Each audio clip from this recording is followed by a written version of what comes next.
ನಿಜವಾಯಿತು ನಿಮ್ಮ ಪ್ರಜಾಶಕ್ತಿ ಟಿವಿಯ ಪ್ರೆಡಿಕ್ಷನ್.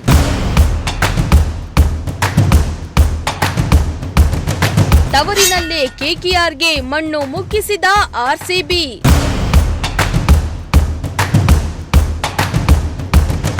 ಹದಿನೆಂಟು ವರ್ಷಗಳ ಹಿಂದಿನ ಸೋಲಿಗೆ ಸೇಡು ತೀರಿಸಿಕೊಂಡ ರೆಡ್ ಆರ್ಮಿ.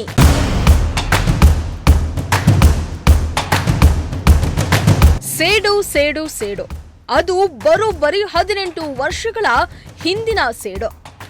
ಎಂದಿಗೂ ಎಂದೆಂದಿಗೂ ಮರೆಯಲಾಗದ ಸೇಡು. ಇಷ್ಟು ದಿನ ಆ ಸೇಡನ್ನ ಹೊಟ್ಟೆಯಲ್ಲೇ ಇಟ್ಕೊಂಡು ಕೊರಗ್ತಾ ಇದ್ದ ಆರ್ಸಿಬಿ ಕೊನೆಗೂ ಆ ಸೇಡನ್ನ ತೀರಿಸಿಕೊಂಡೇ ಬಿಟ್ಟಿದೆ.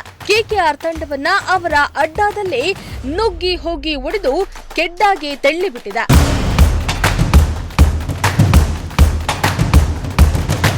ಎಸ್, ಅದು ಅಂತಿಂತ ಸೇಡಲ್ಲ. ಐಪಿಎಲ್ನ ಚೊಚ್ಚಲ ಆವೃತ್ತಿಯಲ್ಲಿಯೇ ಚೊಚ್ಚಲ ಪಂದ್ಯದಲ್ಲಿಯೇ ಆಗಿದ್ದ ಅವಮಾನ. 2008ರಲ್ಲಿ ನಡೆದಿದ್ದ ಆ ಪಂದ್ಯದಲ್ಲಿ ಆರ್ಸಿಬಿಗೆ ತೀವ್ರ ಮುಖಭಂಗವಾಗಿತ್ತು. ಬೆಂಗಳೂರಿನ ಚಿನ್ನಸ್ವಾಮಿಯಲ್ಲಿ ನಡೆದ ಪಂದ್ಯದಲ್ಲಿ ರಾಹುಲ್ ದ್ರಾವಿಡ್ ನೇತೃತ್ವದ ಆರ್ಸಿಬಿ ತಂಡ ಸೌರವ್ ಗಂಗೂಲಿ ನೇತೃತ್ವದ ಕೆಕೆಆರ್ ವಿರುದ್ಧ ಒಂದಲ್ಲ ಎರಡಲ್ಲ ಬರೋಬ್ಬರಿ 140 ರನ್ಗಳ ಅಂತರದಿಂದ ಸೋಲನ್ನ ಅನುಭವಿಸಿತು. ಆ ಸೋಲಿನ ಕಹಿಗೆ ಇದೀಗ ಆರ್ಸಿಬಿ ಭರ್ಜರಿ ಸೇಡನ್ನ ತೀರಿಸಿಕೊಂಡಿದೆ.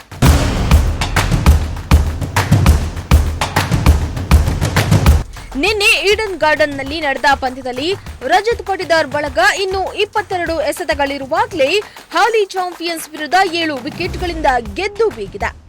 ವಿಶೇಷವೇನೆಂದ್ರೆ ಅದು 3ನೇ ಕ್ರಮಾಂಕದಲ್ಲಿ ಬ್ಯಾಟಿಂಗ್ ಇಳಿದಿದ್ದ ಅನುಭವಿ ವಿರಾಟ್ ಕೊಹ್ಲಿ ಕೇವಲ 1 ರನ್ ಗಳಿಸಿ ನಿರಾಸೆಗೊಳಿಸಿದ್ರು. ಇಂದು ಅದೇ ಕೊಹ್ಲಿ 59 ರನ್ ಗಳಿಸಿ ವಿಜಯದ ರೂವಾರಿ ಎನಿಸಿಕೊಂಡ್ರು.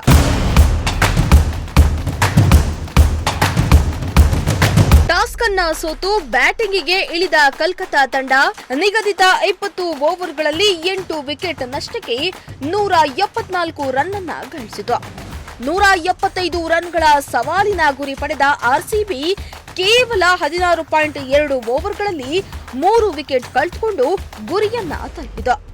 ಆರ್ಸಿಬಿ ಪರ ವಿರಾಟ್ ಕೊಹ್ಲಿಯಿಂದಲೇ ಆರಂಭಿಕನಾಗಿ ಕಣಕ್ಕಿಳಿದಿದ್ದ ಇಂಗ್ಲೆಂಡ್ನ ಸ್ಫೋಟಕ ಬ್ಯಾಟರ್ ಫಿಲ್ ಸಾಲ್ಟ್ ಆರಂಭದಿಂದಲೇ ಗುಡುಗಿದ್ರು. ಅವರು ಕೇವಲ 31 ಎಸೆತಗಳಿಂದ 9 ಬೌಂಡರಿ ಮತ್ತು 2 ಸಿಕ್ಸರ್ಸ್ಗಳಿಂದ 56 ರನ್ ಗಳಿಸಿ ಆರ್ಸಿಬಿಯನ್ನ ಡ್ರೈವರ್ ಸೀಟ್ನಲ್ಲಿ ಕೂರಿಸಿದ್ರು.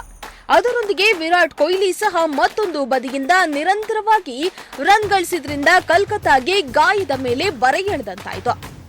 ಮೊದಲ ವಿಕೆಟ್ಗೆ ಇವರಿಬ್ಬರು ಕೇವಲ 8.3 ಓವರ್ಗಳಲ್ಲಿ 95 ರನ್ಗಳನ್ನ ಗಳಿಸಿತು. ಎಲ್ಲ ಬೌಲರ್ಗಳನ್ನ ಬೆಂಡೆತ್ತಿದ ಈ ಜೋಡಿಯನ್ನ ಬೇರ್ಪಡಿಸಿದ್ದು ಸ್ಪಿನ್ನರ್ ವರುಣ್ ಚಕ್ರವರ್ತಿ. ಆದ್ರೆ ಮತ್ತೊಂದೆಡೆ ಕೊಹ್ಲಿ ನಿರಂತರ ಬೌಂಡರಿ ಸಿಕ್ಸರ್ಗಳನ್ನ ಗಳಿಸಿದ್ರಿಂದ ಆರ್ಸಿಬಿಗೆ ಯಾವುದೇ ಸಮಸ್ಯೆಯಾಗಲಿಲ್ಲ.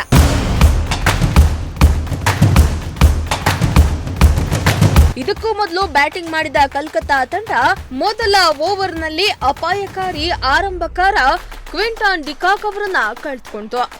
ಆದ್ರೆ ನಾಯಕ ಅಜಿಂಕ್ಯ ರಹಾನೆ ಅವರನ್ನ ಸೇರ್ಕೊಂಡ ಮತ್ತೊಬ್ಬ ಆರಂಭಕಾರ ಸುನಿಲ್ ನರೈನ್ 2ನೇ ವಿಕೆಟ್ಗೆ ಶತಕದ ಜೊತೆಯಾಟವಾಡಿದ್ರು. ಕೇವಲ 5.4 ಓವರ್ ಗಳಿಸಿ ತಂಡವನ್ನ 50 ರನ್ಗಳ ಗಡಿ ದಾಟಿಸಿದ ಇಬ್ಬರು 9.3 ಓವರ್ಗಳಲ್ಲಿ 100 ರನ್ಗಳ ಗಡಿ ದಾಟಿಸಿತು. ಇವರಿಬ್ಬರು ಆಡುವ ಸಂದರ್ಭದಲ್ಲಿ ಕಲ್ಕತ್ತಾ ತಂಡ ಸುಲಭವಾಗಿ 200 ರನ್ ಗಡಿ ದಾಟಿ ಬಿಡುವ ಸೂಚನೆಯನ್ನ ನೀಡಿತು. ಆದ್ರೆ ಸುನಿಲ್ ನರೈನ್ ವಿಕೆಟ್ ಅನ್ನ ರಸಿಕ್ ಸಲಾಂ ಕಬಳಿಸಿದ್ದಾರೆ. ಅಜಿಂಕ್ಯ ರಹಾನೆ ಅವರಿಗೆ ಕೃಣಾಲ್ ಪಾಂಡ್ಯ ಅವರು ಪೆವಿಲಿಯನ್ ದಾರಿ ತೋರಿಸಿದ್ರು.